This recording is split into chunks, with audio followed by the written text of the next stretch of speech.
This is the article Bullying in Schools from the StudySync workbook, and it's on page 39. Without getting to the root of the situation, the problem of bullying can never truly be solved. Bullying in schools. Are we doing enough? Point. Schools are not doing enough to prevent bullying. Although the media continues to raise public awareness of student bullying, many schools are still not doing enough to solve the problem. Most teachers and school administrators do not witness bullying. Sometimes they don't know how to recognize it. Sometimes they ignore it. They may also hold the age-old attitude that bullying is just something children do or go through. They think it's a normal part of growing up. But we know now that the repercussions of bullying can be lasting and severe. Sometimes they even end in tragedy. The fact that a huge amount of bullying still happens demonstrates that not enough is being done about the issue. The exact number of victims is hard to determine because many incidents go unreported. The National Center for Education Statistics reported in 2013 that 1 of 3 students is bullied either in school or through social media. This statistic includes both physical and emotional harassment. Either form can leave lasting scars on victims. Students who are bullied often become very stressed. They can have trouble sleeping and begin to do poorly in school.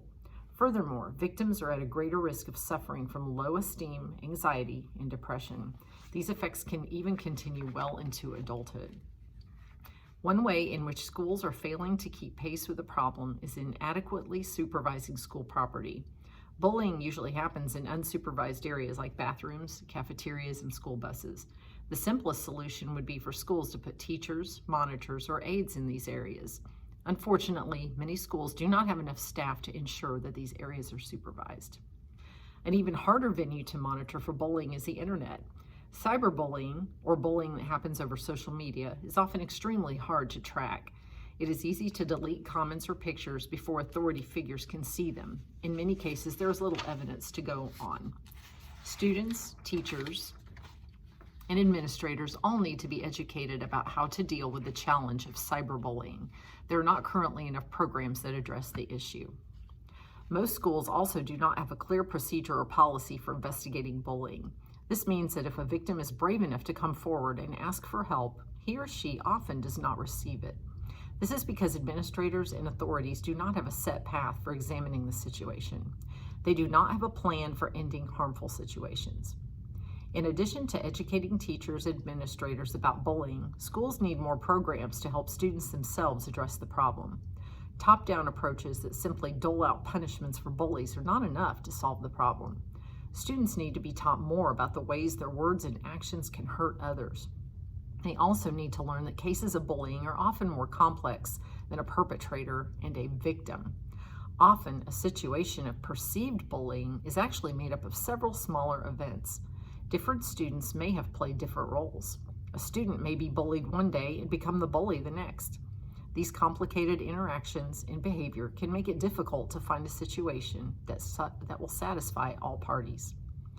Many schools have zero-tolerance policies regarding bullying. These policies are often not sensitive enough to students' particular needs and reasons for behaving the way they do. Every school is different, and student issues can vary widely.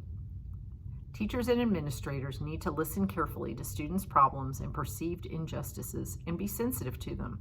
If a student is punished for being a bully when he or she has a different perspective on the situation, that student may feel unfairly persecuted or ganged up on.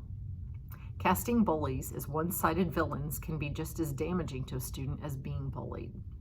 Another issue with these zero-tolerance policies is that they can often encourage teachers and administrators to over-discipline students. Sometimes one-time or casual conflicts between students can be blown out of proportion. Students may be punished needlessly.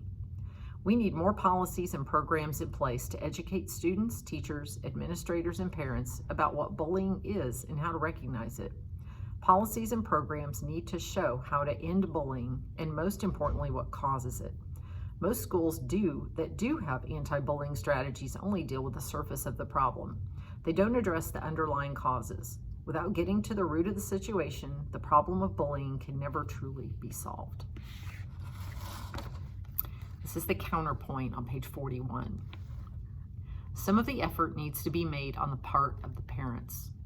Counterpoint: Most schools are doing their best to stop bullying. A group of students is playing on the playground. One boy pokes another in the back while waiting in line for the swings. "Knock it off," says the boy. "That's not nice." "Oh, sorry," says the first boy and stops. "I didn't really mean that." This is the sort of response you might hear on the playground at a school in Forest Lakes, Minnesota, where Dave Seberg is a teacher. In many schools across the country, bullying is being replaced or eliminated thanks to anti-bullying programs and policies. These programs are carried out by dedicated teachers like Mr. Seberg. As part of an anti-bullying program, he leads workshops and provides lessons designed to teach students about the harmful effects of bullying. Students also learn ways to empower themselves against it. The school district where Dave Seberg works has seen a steady decline in bullying since anti-bullying programs were implemented. Schools across the United States are in fact doing an enormous amount to meet the challenge of bullying.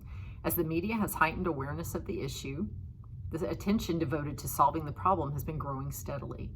One example would be schools in the state of New Jersey.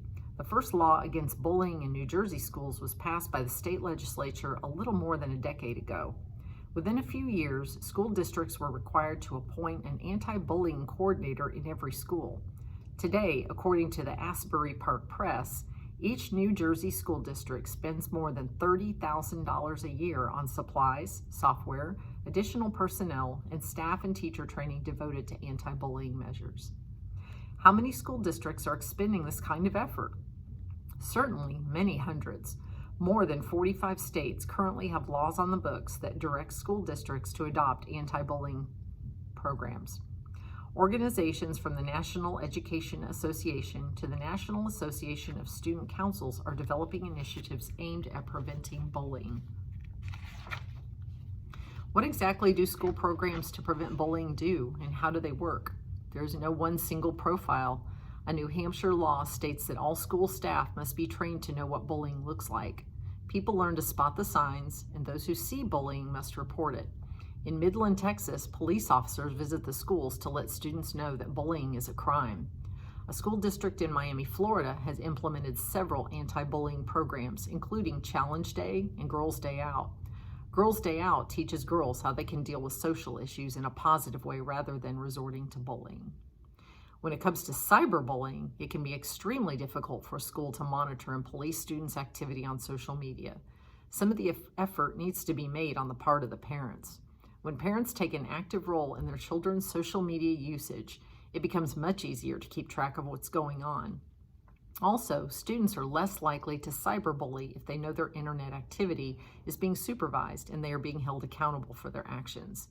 Even in the arena of cyberbullying, however, there is a role schools can and do play. In more than a dozen states, schools have been authorized to take disciplinary action against students who engage in bullying that takes place off of school property. For example, the state of California recently passed Seth's Law. This new law strengthens the anti-bullying legislation that is already in place. It requires all California public schools to regularly update their anti-bullying programs and policies. There are even provisions for cyberbullying. Seth's Law also focuses on protecting students who are victims of bullying due to their race, gender, sexual orientation, religion, or disabilities. Seth's Law makes it mandatory for teachers and authority figures to take action against any bullying behavior that they witness. If school anti-bullying programs vary widely, are there any general guidelines that can be recommended? Certainly, controversial issues exist where school policies are concerned. Should bullies be suspended or otherwise punished, or should they be helped with counseling and anger management programs? Should bystanders who witness bullying and fail to report it be reprimanded? Should schools be involved at all, or is bullying a family matter, as some people contend? The federal government hosts a website, stopbullying.gov, with information for students, parents, and teachers on the issue of bullying. It suggests a number of different measures that schools can implement. For teachers and staff, these measures include finding out why, when, and where bullying takes place, launching awareness campaigns, creating school safety committees, and building information into the student curriculum. The website also recommends something that can be useful at all times, creating a culture of civility and tolerance. Most schools are doing all they can to raise awareness, prevent, and ultimately eliminate bullying. If they devote any more time to anti-bullying education than they already do, it will take time away from core subjects like math and language arts. Anti-bullying programs are expensive for schools to run, and they require highly trained staff. Still, even with the very best anti-bullying programs and policies, it can take a long time for change to come about. It may be as many as 3 to 10 years before an anti-bullying culture becomes standard all over the country. Though it may not seem like schools are doing enough because bullying still persists, even the most effective programs will take time to bring about the sort of change people are looking for. The end.